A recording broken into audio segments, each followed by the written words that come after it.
देश की राजनीति में, देश की समाज में, देश की अर्थनीति में, अर्थव्यवस्था में, बिजनेस में, कॉर्पोरेट सेक्टर में, इंडस्ट्री में जो परिवर्तन आ रहे हैं, उन परिवर्तनों में दलित कहां पर खड़ा होगा? प्लेटफॉर्म बनने की बात कर रहे हैं, वहां पर हैं कितने लोग?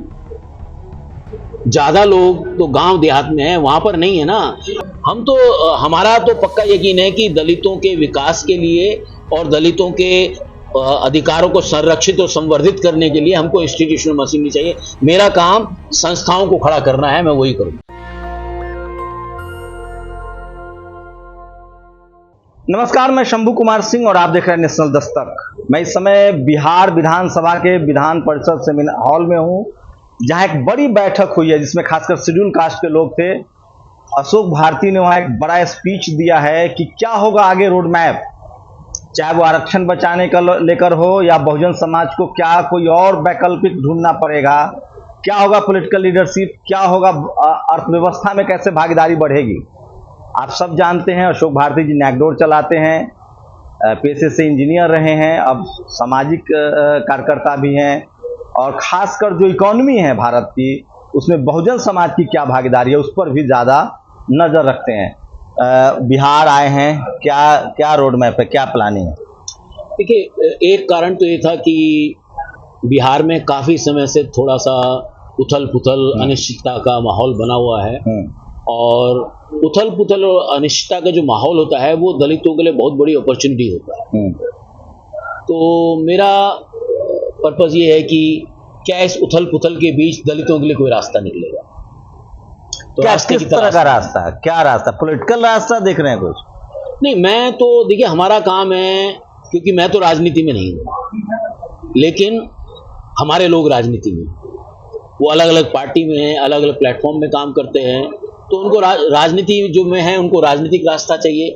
लेकिन राजनीति व्यक्तियों को रास्ता देती है, उन व्यक्तियों के जरिए हमारे समाज को रास्ता कैसे मिले, हमारे समाज को हिस्सेदारी कैसे मिले, ये भी बड़ा सवाल है। तो मैं तो समाज आप अभी एक बातचीत, आपका स्पीच सुना है मैंने, वो नेशनल दस्तक के दर्शक भी देखेंगे। आपने कहा कि शेड्यूल कास्ट के लोगों को रिजर्वेशन से अलग, नौकरी से अलग भी सोचना चाहिए। क्या मतलब है इसका?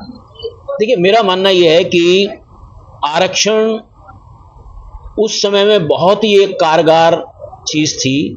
ये दलितों के विकास की तमाम रणनीतियों का एक छोटा सा हिस्सा था, लेकिन दलितों के बौद्धिक समाज ने और सरकार ने या पूरे समाज के बौद्धिक समाज ने आरक्षण को ऐसे पेश किया है जैसे यही इनकी सारी परेशानियों का हल है।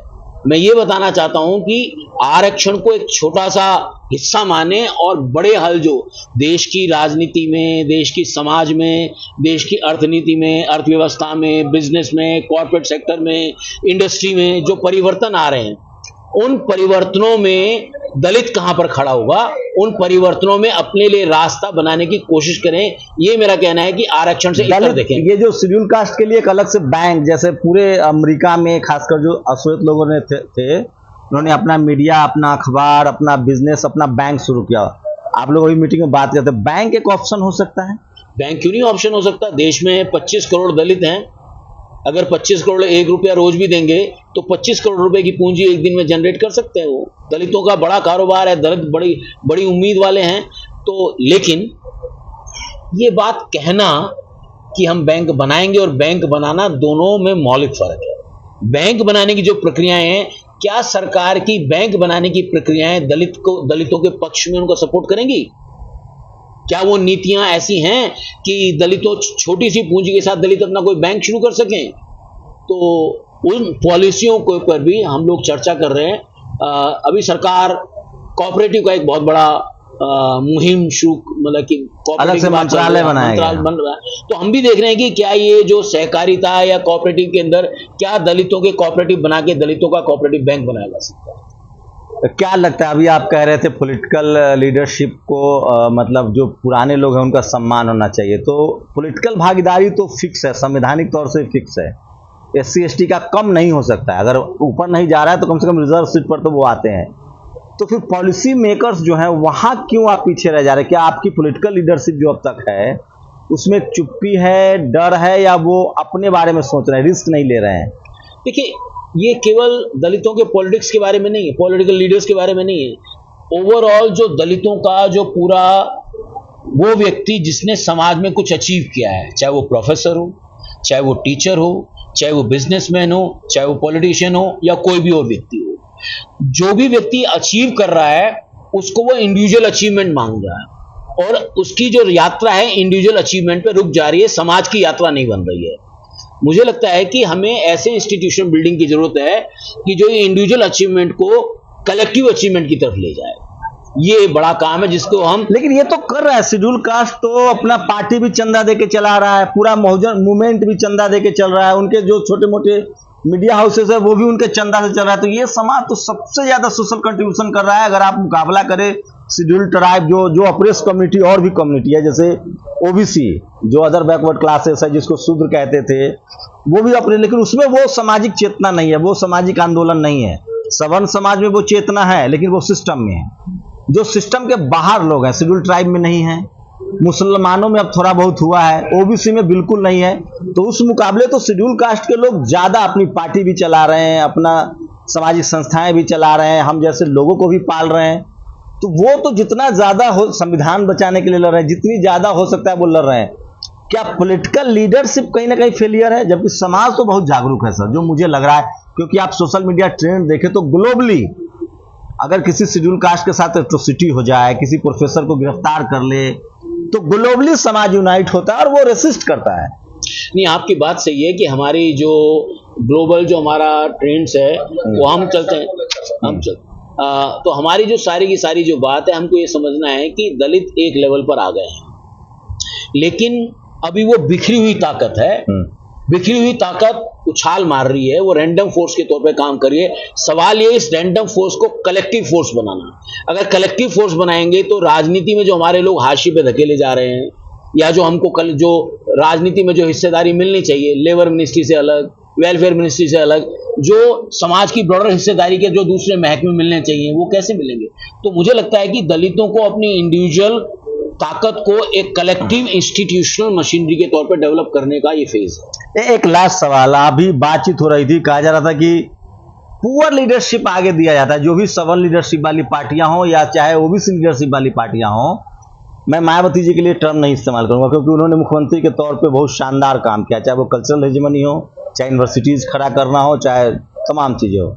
लेकिन चाहे ओबीसी की जो पार्टियां, ओबीसी लीडरशिप वाली पार्टियां या सवर्ण लीडरशिप वाली पार्टियां, बीजेपी, कांग्रेस है, ये सचमुच पुअर लीडरशिप पैदा करती है, वो उसको प्रेफर करती है जो समाज के प्रति बहुत जागरूक न हो या अम्बेडकरी आंदोलन से न निकला हो। देखिए, अभी भी जो पिछड़ी जातियां हैं उनका दृष्टिकोण ब्राह्मणवादी दृष्टिकोण है। वो काम जरूर पिछड़ी जातियों के लिए कहने को कर रही है, लेकिन उनका दृष्टिकोण ब्राह्मणवादी है।